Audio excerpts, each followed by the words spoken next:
खुलुमबाय गोजोन फुंबिलिनि बयनिसिमबो गाहाम हामलायनायखौ जासिहरनाय थाबाय आं सिबिरानि ब्रह्म आसा खालामो नोंथांमोनहा गासैबो मोजाङैनो दङ नोंथांमोननि थाखाय आं गोदान मोनसे भिडिअ लानानै फैबावबाय अन्नानै भिडिअखौ जोबजासिम नायलांदो बिजेपिनि दैदेनगिरिखौ रायजोआव एरेस्ट खालामदों गुबुन गुबुन बिफानाव साख्रि होनायनि मुङाव गोबां सुबुंफोरनिफ्राय खौथि रां जानायनि दायाव आसामनि कार्बि आंलं जिल्लानि बिजेपिनि दैदेनगिरि मुन इंटिपिखौ एरेस्ट खालामदों बिथाङा बिजेपिनि किसान मर्चानि नेहाथारिमोन रिपर्टनि बायदिब्ला बिजेपिनि दैदेनगिरि मुन इंटिपिया आसामनि गिबि मन्थ्रि डक्टर हेमन्त बिश्व शर्मा आरो कार्बि आंलं अट'नमास काउन्सिलनि CEM तुलिराम रंहांनि मुं लानानै गुबुन गुबुन बिफानाव साख्रि होनो खोथा होनानै रां लादोंमोन गुबुन गुबुन सुबुंफोरनिफ्राय गासै 9,52 लाख रां लानायनि रिपर्ट मोनदों साख्रि होनायनि मुङाव लाइमोनफोरनिफ्राय खौथि रां जाख्ल'नायनि सायाव अजद होनायनि उनावनो बिजेपि किसान मर्चानि नेहाथारि मुन इंटिपिखौ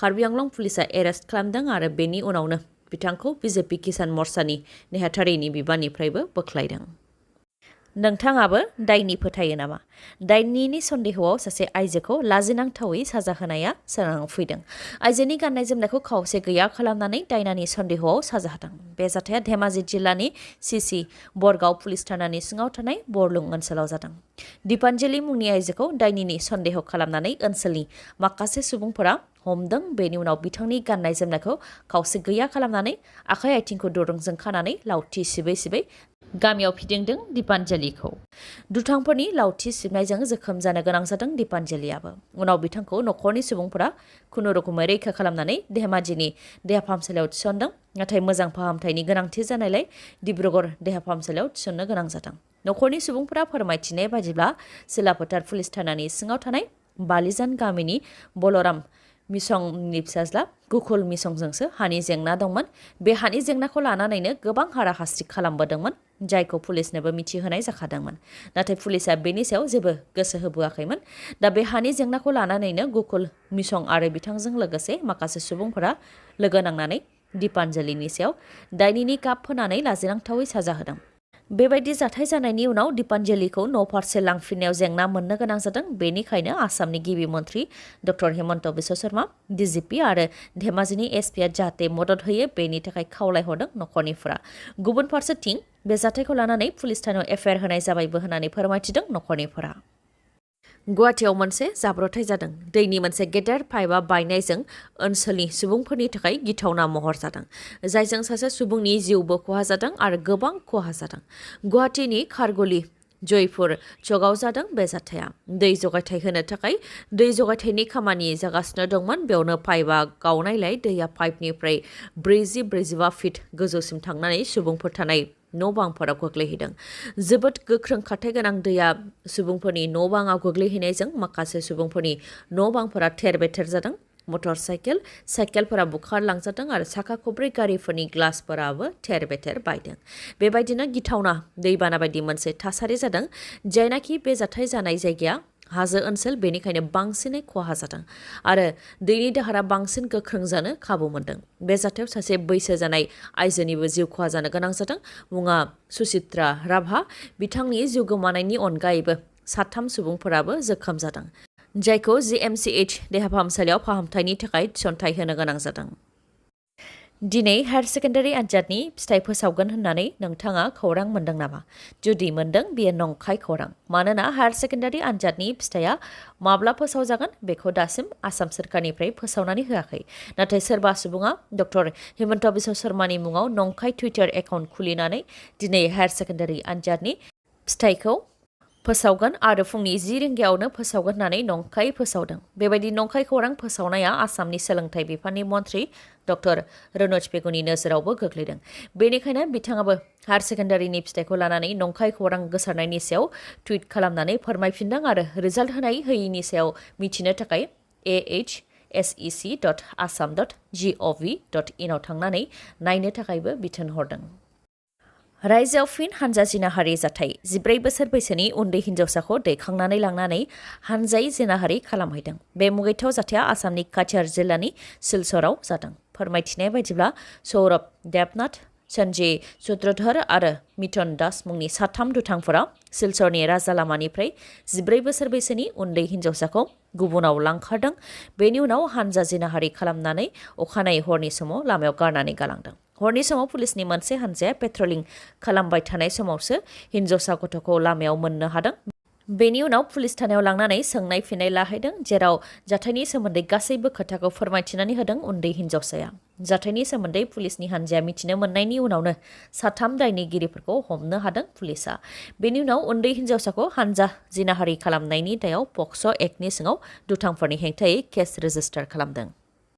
साब इन्सपेक्टर जुनमनि राभानि गारि सालायग्रा रियाजुल इस्लामा नगाव पुलिस थानायाव गावखौ गथायदों। रियाजुल इस्लामा 90,000 रां लानाया UPI आइडिनि गेजेरजों फोरमान जादों आरो रियाजुल इस्लामा नंखाय सनानि फालांगिजोंबो सोमोन्दो दंमोन होननानैबो फोरमायथिदों। साब इन्सपेक्टर जुनमनि थैनाय केसाव नगाव सदर थानानि OC मनोज राजबंसीआ सासपेन्ड जानायनि उनाव साब इन्सपेक्टर जुनमनि राभानि गारि सालायग्रा रियाजुल इस्लामा गावखौनो गथायफैबाय। ओजोंहाय साब इन्सपेक्टर जुनमनि थैनाय जाथायनि थार बिजिरनाय नागिरनानै दिनैसिमबो राभा फरायसा आफादनि दैदेननायाव आसामनि दाब दाब जायगाफोराव सोमावसारनाय हाबाफारि जागासिनो दं। मैयानि सानावबो खैराबारियाव राभा फरायसा आफादनि दैदेननायाव गुबुन गुबुन माहारियारि आफादफोरा धर्ना होनाय हाबाफारि लादों आरो धर्ना होनाय हाबाफारिनि गेजेरजों SP लीना दले आरो ASP रुना नेवखौ एरेस्ट खालामनांगौनि दाबि दैखांदों। बिथांमोना बुंथिदोंदि जायनाखि SP लीना दलेनि दैदेननायावनो बेफोर जाथाया जानो मोन्दों, बेनिखायनो बिथांखौ एरेस्ट खालामनो थाखाय आसामनि रायजो राजा आरो मिडियाफोरनि गेजेरजों गोबां दाबि दैखांबोदों, नाथाय बिथांखौ दिनैसिमबो एरेस्ट खालामाखै। मानोना SP लीना दले आरो ASP रुना नेवखौ एरेस्ट खालामोब्लानो दिसपुरनि गेदेर गेदेर नाफोरा एरेस्ट जागोन, बे रोखा, जायनि थाखाय दिसपुरा गिदों आरो बिथांमोनखौ एरेस्ट खालामाखै होननानैबो फोरमायथिदों बिथांमोना। बेराफारसेथिं साब इन्सपेक्टर जुनमनिनि थैनाय केसाव जुनमनि राभानि बिमाया एफआइआर होनायाव SP लीना दलेनिबो मुं मख'फादोंमोन, नाथाय एफआइआराव मुं मख'ब्लानो एरेस्ट खालामनांगौनि खोथा गैया होननानैसो डक्टर हेमन्त बिश्व शर्मायाबो बुंथिदों। बेनि अनगायैबो साब इन्सपेक्टर जुनमनिनि केसखौ CBIनो गथायनाय जाबाय होननानै बुंथिनायनि उनावबो CIDआ दासिमबो नायबिजिरगासिनो दङ। बे बेलायाव आसामनि गिबि मन्थ्रि आरो DGPआ बेले बेजे खालामदों होननानैबो बुंथियो बिथाङा। आरो बे केसाव सोरबा SI एबा OCखौल' सासपेन्ड खालामबा जानाय नङा, मानोना SP लीना दले आरो ASP रुना नेवखौ एरेस्ट खालामोब्लासो आसामाव सोलिनाय 2 नाम्बारि फालांगिफोरा सोराङाव फैगोन, नाथाय बिथांमोनखौ दिनैसिमबो एरेस्ट खालामाखै, जायनि थाखाय रायजो राजाफोरा डक्टर हेमन्त बिश्व शर्मा आरो DGPनि फारसेबो आसि दिन्थिनो हमबाय होननानै फोरमायथिदों बिथांमोनहा। गोजोननि नोगोर क'क्राझार सहराव फिन सिखावनि उदखार। मोनफानि उनाव मोनफा गिथावना सिखाव खावनाय जाथायफोरा क'क्राझार नोगोराव नुजाथिदों। मानसि थासेयावबो खावनानै लाङो सिखावफोरा। बे खेबाव हरसेयावनो गंथाम बर' नखराव सिखावा खावनानै लांदों रांजों लोगोसे सना रुफा। क'क्राझार सोहोरनि रुपाथि नोगोराव जादों बे जाथाया। अरुण बसुमतारी, दिलीप दैमारी बिथांमोननि न'निफ्राय गोबां बेसेन गोसा मुवा बेसादफोरखौ खावनानै लांदों सिखावा। फोरमायथिनाय बायदिब्ला बे सिखाव खावनाय जाथाया सोरांसि 3 रिंगासो समाव जानो मोन्दों। सिखावा खोरखिजों न' सिङाव हाबनानै गद्रेजनि लकारखौ बेखेवनानै लुथिदों। गासै 2 जरा खोमानि सना, मोनसे आस्थाम, गन्थंनि नाफाखुल खावनानै लांनायजों लोगोसे न'आव जि एसे रां दंमोन बेखौबो खावनानै लांदों होननानै फोरमायथिदों खावजानायनि मादाव गंसे नखरा। बिथांजोआ फोरमायथिबावनाय बायदिब्ला बिथांनि फिसाज्लाया सोरांसि 2 रिंगासिम उन्दुआलासे दंमोन, बेनिखायनो 3 रिंगासोआव बे सिखाव खावनाय जाथाया जानो हागौ होननानै फोरमायथिदों। आरो फुंनि समाव उन्दुनानै सिखारनायनि उनावसो दरजा खोरखि गेवनाय, गद्रेजनि लकार गेवनाय आरो बेगफोरखौ सेरखाय बेरखाय जानायखौ नुनो मोन्दों होननानै फोरमायथिदों। आरो बे सिखाव खावनाया बिथांनि न'आवल' नङा, बे हरसेयावनो बिथांनि खाथिनि नखरावबो सिखाव हाबनानै मबाइल बायदि बायदि खावनानै लांदों होननानै फोरमायथिदों। हरसेयावनो गासै गंथाम नखराव सिखावा हाबदों होननानै फोरमायथिदों। जायनाखि हरसेयावनो खाथि खाथिनि गंथाम नखराव सिखावा खावनानै लांदों, बेनिखायनो बे खावनाय जाथायखौ सिखावनि हानजाया मावदों होननानै फोरमायथिदों। लोगोसे रुपाथि नोगोराव पुलिसा जाहाथे पेट्रलिं होयो बेनि थाखायबो खावलायहरदों बिथांमोनहा। लामानि जाब्रबथाय जानायजों सासे पुलिस बिबानगिरिया जिउ गोमादों। क'क्राझार जिल्ला गसाइगावनि 31 नं राजा लामायाव जादों बे जाथाया। गंसे टाटा मेजिक गारिनि सौख्रांनायाव जिउ खोमानो गोनां जादों अर्जुन कुमार राजबरा। मिथिनो मोननाय बायदिब्ला बिथाङा बङाइगाव जिल्ला मानिकपुरनि थागिबिमोन।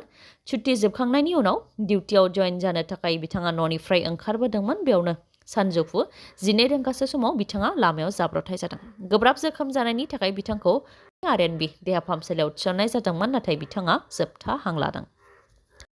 रायजोआव फिन गावथारनाय जाथाय, लाथिख' जानथाइनिफ्रायनो गुलि गावदों, जायजों फालांगिरि बसिर आलीनि जिउ खहा जादों। धुबुरी जिल्लानि बिलासिपारानि भैरबगन्जआव जादों बे गुलि गावनाय जाथाया। मोनानि समाव उन्दुफुबाय थानाय समावनो माखासे सुबुंफोरा फालांगिरि बसिर आलीखौ गावथारलांदों। जाथाय जानाय लोगो लोगोनो ओनसोलाव मोनसे दुंहाव थासारि सोमजिदों। न' सिङावनो हाबनानै लाथिख' जानथाइनिफ्रायनो गुलि गावथारनाय जाथाया ओनसोलनि बयखौबो गिखांहोदों।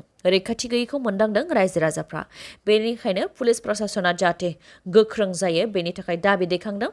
बसिर आलीखौ गावथारनाय जाथाय जाखांनायनि उनाव धुबुरी पुलिसा जाथायथिलियाव नुजाथिफैनानै बसिर आलीनि गोथै देहाखौ पस्टमर्टेमनि थाखाय दैथायहरदों आरो बे गुलि गावनाय जाथायाव सन्देह खालामनानै 3 सुबुंफोरखौ दासिम हमबाय। जायनाखि बसिर आलीया सासे फालांगिरिमोन, बेनिखायनो रांनि थाखायनो बे गावथारनाय जाथाया जानो मोन्दों होननानै सन्देह खालामनाय जादों। साब इन्सपेक्टर जुनमनि राभा थैनायनि उनाव आसामाव नंखाय सना आरो नंखाय रांनि बेसेबां गेदेर नेटवर्क सोलिगासिनो दंमोन बेफोर सोराङाव फैदों।